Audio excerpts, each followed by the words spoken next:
Hi, I'm Paul Germain, and welcome to another session of Smart Boating. As you know, if you watched the show before, we cover a variety of topics from marine insurance to docking, and the general idea is to give you some information to help you make smarter decisions and have more fun on the water. But every now and then we take a little side trip, and that's the case today, where we're at the 46th annual Lake Winnepesauke Antique and Classic Boat Show up in Wolfboro, New Hampshire. And to share a little bit about that event is one of the co-chairs. His name is Scott Robinson. Scott? Good morning, Paul. How you doing? Good, good. How are you? Great. Hey, listen, we got a cool show here. We're going to take some really interesting film of some interesting boats. But before we get into it, can you share with people a little bit about the event and a little bit about ACBS? Absolutely. The boat show was formed by two gentlemen, one that owned Irwin Marine, Jimmy Irwin, and Vinnie Callahan, who owned Channel Marine back in the 70s. They decided to have a little boat show. Yeah. And it started back then with maybe 10 boats, and every year it just kept getting bigger and bigger and bigger. Right. And that was before the ACBS itself was started as a organization. It got chartered in 1972 or 3, and when it did, then they formed chapters, and the New England chapter is the second chapter, and the chapter in New York is the very first one. Okay. And we have a great time. Yeah. It's like a camaraderie about people that are interested in antique and classic boats, right? Absolutely. Yeah. Well, we've got a cool show here today, so I'm going to go tape some of the boats, and then I'm going to rejoin you at the end. Sounds great, Paul. Okay. Well, Bo, here's a pretty boat at the show today. It's a 1930 28-foot Garwood triple cockpit. Can you tell us a little bit about it? Sure, Paul. So this boat actually came here from Minnesota when the owner moved here. Garwood made lots of these 28-footers compared to Chris Craft. They did make 33-footers, but by far this 28-foot triple cockpit was the most popular that they produced in the big runabouts. Yeah. They were known for speed when they got started, right? Garwood got involved in a lot of racing, and so a lot of the people he built boats for were interested in speed and racing. Yeah, right? Garwood was synonymous with winning races, and he parlayed that into a pretty nice boat business, building fast runabouts. Oh yeah. And you can see, I mean, these were pretty sleek. Yeah, very designs. narrow beam to this, isn't it? Yeah, they were long and narrow, and that gave them a smooth, fast ride. Really? This boat has the optional Dietrich top. Oh yeah. And that would have been added a little after the boat was sold, because Dietrich really hit the market in 1932. Oh, okay. And you can also see the engine just briefly there. Yeah. This has the smallest of the engines offered, which was the Chrysler 120 horsepower 6-cylinder. Okay. And so this boat would be, a mid-20s mile-an-hour boat. Oh, it would. Which is pretty fast back then, right? It was enough, but you could get a 300 horsepower option in this boat too if you really wanted to go fast. Wow. Now here's the beautiful Lyman. This is a 1967 30-foot sportsman. That was among the larger boats in their line, right? That 30 is a huge boat, and it comes with a full complement of ice box and sink and everything, and sleeping quarters in the front. There's a few of these on Lake Winnepesauke. They're actually the most popular up in the Thousand Island region. Oh, they are? Yeah. There was a big boatyard at Mercer, M-E-R-C-E-R. Mercer's Boatyard. Right? Yes, they sold a lot of these. Yeah, and these were real popular for offshore, and I won't say offshore because it was on the Great Lakes, but deep water fishing, and you could get out into the lake a long ways, and right, big and seaworthy and comfortable boats. Yeah, and that was really the distinction, right? In contrast to other boats of that era, these were open, roomy, comfortable, where some of the other boats might have been a little prettier, but didn't have the same durability, if you will. Well, I mean, Lymans are really noted for their ride quality. They're a very comfortable boat. This is a nice layout here. You can see here, you got the table and you got the settee on the left, and then this is a twin engine model, so there were two engines in the back. So, and then there were sleeping quarters down below, but big, powerful, big water boats. Yeah. Now that would have Twins typically, right? Yeah, twin V8s more than likely in this model. Mm-hmm. But there's a lot of space in these boats. Oh, there is. Well, here's an old Chris Craft, a 1935 30-foot cruiser. This is a rare bird. You don't see many boats like this. Yeah, Dave. this is a great boat, and I've always admired this and been fortunate enough to be on board a couple of times. Uh-huh. But this is sort of the pocket cruiser that Chris Craft developed in the 30s. Okay. And, you know, for two people as a weekender, it was a fabulous boat. And there were quite a few of these on Lake Winnepesauke because it was big enough that you could have a boat this size. Right. Yep. I see this. You get the seating in front, and then it goes back to the cockpit back there. As I understand it, that front cockpit seating with the windshield was a special order from Chris Craft. Oh, it was. They didn't normally offer that in the cruiser line. Mm-hmm. But this is a real nice boat. Yeah. There you can see that front seat a little better. Yes. Yeah. But normally that would be a front deck. So a custom order, and there it is. Do you know if there was much restoration done on this boat over the years? Or? I'm sure there has. Mm-hmm. But typically the power to weight ratio of these boats is such that the motors don't have the power to damage them much. I see. So they tend to, stay put and hold on. So Hold up pretty good. my guess is that this boat still has the original bottom. We know for sure that they've done a lot of maintenance work on the top sides, however. Mm-hmm. Nice open salon, if you will. Yeah, real comfortable. Yeah. You go out and spend the whole day on the boat. You're not in the sun. Now here's another Lyman. This is a little bit smaller one. It's a 23-foot offshore. And they made what? They made a few different models. The sportsman, the sleeper, offshore, Right. runabout, right? Right, and the hulls were pretty much the same across the board, but the layout inside was different. Mm-hmm. And the way you can tell it's an offshore is you see the windshield is set on top of the white riser. Right. So it gives it more height, Okay. and that was indicative of the offshore boat. Okay. So they were trying to improve the visibility a little bit? Well, I think it's more to get more space down below. More space. Okay. Maybe a drier ride as well, because everything's a little higher. Mm-hmm. But the offshores tended to have, more, I won't call it living quarters, but more bunk space down More below. area down there, yeah. Down below. There's another shot of it. Yeah, and it gives you headroom when you're in the V berth in the front. Right. So we're talking marine grade plywood, fir plywood in terms of the hull construction, maybe mahogany on the decks and the windshield. Yeah, that's right. They were built with plywood. I mean, Yes. and they were bolted together, lap straight construction. Mm-hmm. And it worked quite well, actually. Yeah. Again, I like the all these Lymans. You see the spaciousness of the cockpit. Right. A lot of room for people, gear, But- the ability to walk around. Yeah, and you can see that the height of the companionway door is a little Yes, taller on the yes. offshore model. Yeah. But good, comfortable boats. Yeah, that boat's in nice shape. Now, this is a fairly well-known boat on the lake up here, right? 1928, 28-foot Chris Craft Model 1, the Gray Owl. Yeah, well, Gray Owl is a perpetual boat show contestant.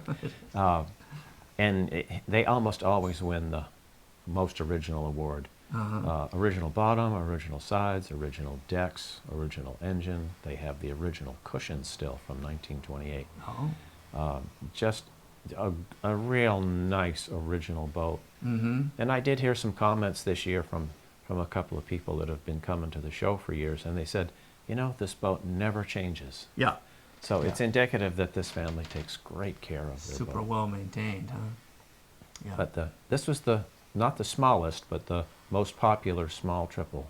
Oh, it was? Yeah, Okay. yeah. And again, if we compare, we'll see a shot of the top, but this is the crow top.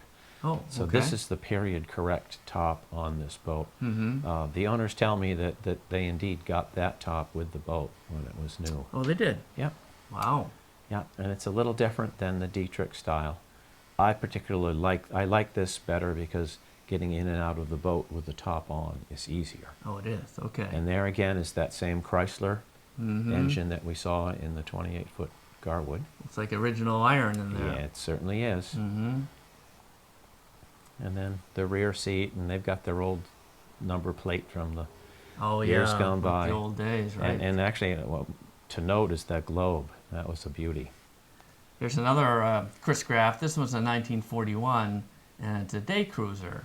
You don't see many like that, do you? Or not around anymore. You don't. This is 1941, right? This was a very simple boat offered by Chris Craft. Painted, no varnish. I mean, real simple, utilitarian in design, by design. And this boat's been on the lake for years and years. Oh. One of the nice things about a painted boat is they rarely ever get stripped and refinished to make the look. Right. They just sand it and add paint. Yeah. So the side planks and the decks don't seem to get sanded down to wafer-thin wood. Oh, that's a good point. So this boat is lasted real well on the lake. It's a regular fixture. Everybody knows it. Oh, they do. Okay. Yeah, and you can see the green painted planking on the deck. Yeah. I'm pretty sure that's canvas covered, just like the right. top is. Right. And everything inside is painted. It's a very utilitarian, and they were able to, Lots of space in this boat. It's a great layout, frankly. Yeah, it is. You could overnight on this with a canvas enclosure. Yes. But they saved a ton of money and could sell this boat at a very reasonable price. And they were fairly popular back in the day. Were they?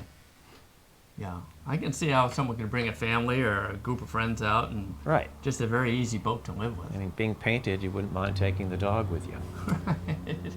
Well, this is an interesting boat here, a 98 Hackercraft Sport. It's a 27-footer. Pretty boat. Yeah, these are the boats coming out of the Lake George Hackercraft Boat Company. Okay. And for a long time, they built traditional-looking triple cockpits, and then they started being a little more adventurous. And if you're familiar with the Italian Riva boats, Yes, I am. this is a boat that was trying to get into that market. Oh, is that right? Yeah, trying to, because Rivas are mightily expensive. Very expensive, yes. And so these could undercut the Riva price with a boat that was very similar. Oh, yeah. It does have similar lines to it. Yeah, that raked transom and raked stem. Yeah. There's the interior shot here. Yeah. Nicely finished inside, where we can see the helm area. Everything's upholstered, which was kind of a Hackercraft tradition. Oh, it was. Yeah, and that front cockpit is reminiscent of the Hacker boat. And you can see the steering wheel, the dash panel, very very traditional Hackercraft look. Okay. Even though from afar it has that Riva styling. Right. Okay. All right. But you can pick up the lineage of it being a Hackercraft. Exactly. Yeah. Right. Yeah. Little doubt it's a Hackercraft when you're inside it. Lots of capacity on this boat. Yeah, they started doing those extended second cockpits back in the late 80s, and they were real popular. Oh, they were. All right. Well, here's an old Century. This is a 1949 19-foot Sea-Maid. You don't see many of those around. No, you don't. Especially the larger Sea-Maids, the 19 and the 20. They built this hull in 17, 17 and a half, 19, and 20 feet. I think this is the first 19 I've ever seen. Oh, is it? Yeah, but it's just like the 20. Okay. Two-tone mahogany, twin cockpit forward, which is more social than a split cockpit scenario. Right, yeah. And typically they would run an inline 6-cylinder engine, although I think you could order this boat with the Chrysler Hemi engine. Oh, wow. Which would power this right along. That's a lot of power, yeah. Yes, it is. Yep. There's another shot of it, and you can see the two-tone decks. Yeah. The cutwater there. Yeah. The blonde centers, we call them blonde, was made using Avadir, which is similar wood to mahogany, but very light in color. And didn't require bleaching to get to that nice yellow color. Right. And there's quite a dashboard treatment there. You can see the blonde and the stained and the. Yes. That's a very typical instrument cluster. Oh, it is. Okay. Yeah. Just a few gauges. Yeah, and pretty fancy upholstery, and I can see the side view there on the motor, and obviously he's got this repowered with a modern engine. Okay. Which would give it great performance. Now this is an interesting boat here. It's another Garwood. It's a 1930 28-foot Garwood, a model 2840. Yeah, this is similar to the first one we saw. but model 2840 indicates that it's 28 feet and would go 40 miles an hour. Oh, okay. All right. The other one would be a 2830. So this had the Scripps 6-cylinder in the 600 cubic inch range, Wow. which is pretty large. That's a big 6-cylinder. Yes, it is. And this boat came off of our lake, actually. This came from Lake Sunapee back in the 30s. Did it? And it was named Bunko because it was caught running booze off the coast at some point, and it had bullet holes in it when the original family got it, or the Sunapee family got it, and the Bunko squad had actually been the ones shooting at it. All right.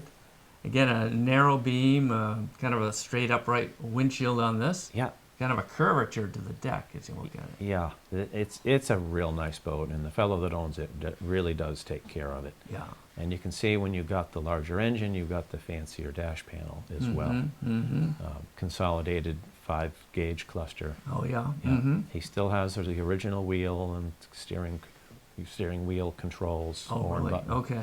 Yeah. So this is a real nice boat. Yeah.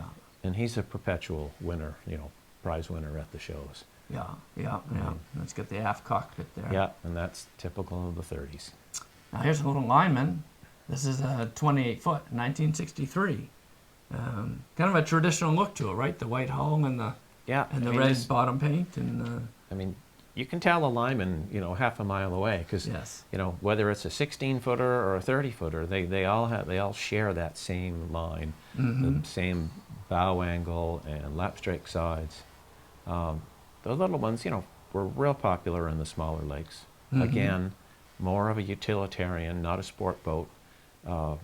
Right. I mean, really easy to live with because of that. They're right? real comfortable boats to own. Yeah, they run smoothly, and they're not particularly fast, but they ride very well. Yeah, they get that rounded bilge, don't they? Yeah, they are round bottom. They're not a hard chine runabout like some of the speedboats.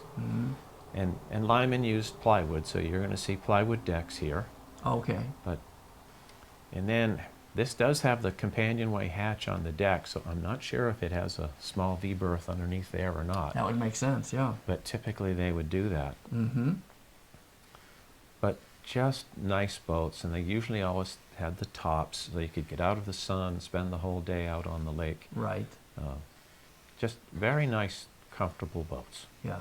And Lyman really sold a ton of boats. And quite a few of them still around, really. There's a lot of them around, People enjoy using them. Yeah. Yeah. I mean, in the Thousand Islands, like every 5th boat that goes by you is a Lyman. Is that right? Yeah, there's a lot of them still in use up there. Suited for that choppy water. Now here's an interesting boat here. It's a 1930 30-foot Hacker. It is. It's a new boat. It was built 4 or 5 years ago. It was. Okay. Yeah, and it's a very interesting piece in that it's a hybrid. It's a hybrid boat. There was a very famous architect or naval architect in the 20s, George Crouch, and the fellow that owns this wanted to incorporate the George Crouch design underneath and the Hacker Craft look on the top. Okay. Yep. So he's built a boat that has the Crouch bottom on it with Hacker Craft upper lines. Okay. And he used to own a 30-foot Hacker, and his premise was, I can make it better, so here it is. Wow. And it's a beautiful boat. It is a beautiful boat. It's just fabulously done. Yes. I mean, it's got all the Hacker hardware and features and Hacker style upholstery, but it's I think a step up. It's a really beautiful boat. Is it? Yeah. Yeah. And then cementation would have been set up like the Hacker? Yep. Yeah, and he's very careful to make his dash panels look like they really are old. Okay. And he uses old gauges and old switches and, steering wheels that look the part. Right. And this has some fairly new power, I would guess. Yes, and it does have new power, and it's highly powered. It's a real powerhouse of a boat. Is it? Yeah, it probably runs in the 50-mile-an-hour range. Now here's some little boat here. Quite a variety at the show. This was built in the 1950s. It's a 12-foot Penn Yan Swift. This was pretty popular in those days, wasn't it? Yeah. I mean, they call this a Swift. I'll have to see the deck, but the Swift was the sport boat built by Penn Yan. All right. Did they have some classes in which they raced and that sort of thing? It qualified for one of the small classes. It might have been B or C class outboard racing. Mm-hmm. My son had a Swift for a while, a 12-footer, did. and just they're fun little boats. Yeah. Oh. I mean, you can turn a young kid loose in them, and you know they're king of the world, and yet if you're fishing on small lakes or small bodies of water, they're great little boats. And Yes. I mean, there was a real need to have a boat like that. Yeah, and perfect for a young person. Yeah, as I look at it here, yeah, I mean, it really has the Swift deck profile. Okay. Our Swift drove from the second cockpit, and the passengers rode in the front. I see. This one appears to have been set up with the front steer. Forward steering, yeah. Yeah, which is a little different. Yeah. But they were clinker built, so strip built on steam bent frames, and then they were covered. It's not really a canvas, but it's a cloth covering underneath the boat.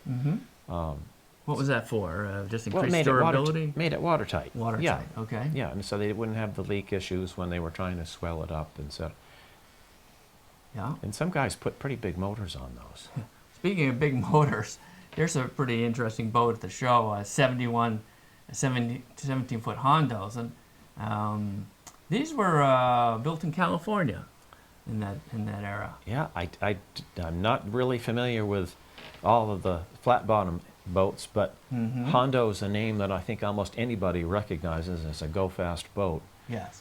Fiberglass with some wood stringers, and apparently it originally had a 454 in it, but now it's got a Chrysler Hemi in it. Yeah. So I had a long chat with this fellow. You know, he's the Chrysler Hemi aficionado. Yeah.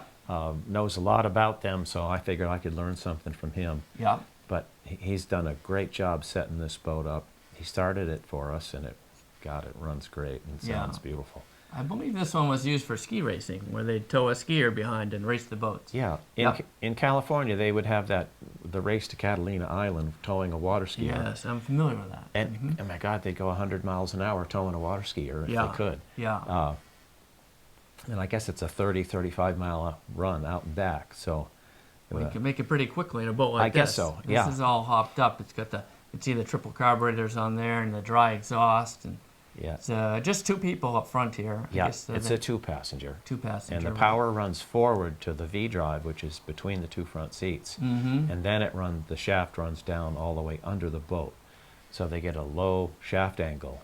Right. And very efficient. Yes, it is more efficient than a deeper V. And here's an interesting boat. It's a 56 Aristo Craft. Not many people, I don't think, have seen this. This is a 14-foot torpedo model made out of mahogany, right? Mahogany plywood, mostly. Yep. Just highly styled. I mean, right. Very stylish. we see these coming to the shows, and you know, everybody kind of drools over them. They're cute. They're light. I mean, because of their plywood, they're very lightweight, and you put a 25 on it, and you actually have a pretty fast little boat. Yes. So my kids always wanted one of these. Even though he had a Swift, he always wanted the Aristo Craft. Yeah. Well, these were built in Atlanta, I guess back quite a while ago. They built a lot of different models, and this is a certain, what do they call that, ribbon cut? Ribbon stripe mahogany. Mahogany. Yeah. So it's rotary. It was cut on a rotary lathe, like veneers for plywood. Okay. And then they made the mahogany veneer plywood out of it. So that's a little different way of constructing things. They had a number of innovations. Not many people are familiar with Aristo Craft, but their windshield was pretty unique too. The Aristo Craft was the only one that used that wraparound plastic. It's very thin and it's very flexible. Oh, it is. But yeah, and it kept the weight down because I think it was 1/8 inch at best. Oh. But fun little boats. Yeah. And it's a really nice looking boat, I think. Yeah. You got the power there. I don't know, maybe a 35 or something on the back. I think that's a lark, but anyhow. Maybe a 40. Okay, here's the Century, 1967, 17-foot Century, wood. Still doing wood at that point. And that was just about the last of the wood boats. Yes. They were transitioning into fiberglass. I'm not sure if this was one of the early boats that had a wood hull that was fiberglass covered. I see. But they were experimenting with glass over wood for a little bit. Okay. And this is a custom paint job. It is. Color scheme. Okay, right. I would expect to see, if it was glass, all white. If it was wood, of course, it would have been That's varnished. a good point. That's a good point. Yeah. These are very popular ski boats, right? This was the boat that was used at Cypress Gardens doing really? the water ski tours for a while. Yeah. Yeah. And so they were saving money by putting vinyl decks on it. Okay. And lower maintenance. Much lower too, maintenance, right? and it made sense because a small boat you end up walking around on. And Yes. the You need vinyl that is great space. and not slippery. Yes. So- Yes. And true to form for a century, they had just fabulous upholstery. Yes. Yeah. Everything was upholstered. Yeah, in the everything century, was right? upholstered. Yeah, Mm-hmm. Big ski pylon there in the Yeah. center. yeah. They're a good ski boat. Yeah. I've skied plenty of times behind one of these. Have you really? I owned one, and it was a great boat. Yeah. Yeah. That's a really pretty boat. And Century was never shy about horsepower. No. They always put big V8s. Mm-hmm. Well, Scott, this has been a really cool show today. Just tons of interesting boats, Chris Crafts and Garwoods and Lymans and all sorts of craft. But we got to wrap up the show today. Is there anything you'd like to add before we wrap it up? Yes, there is.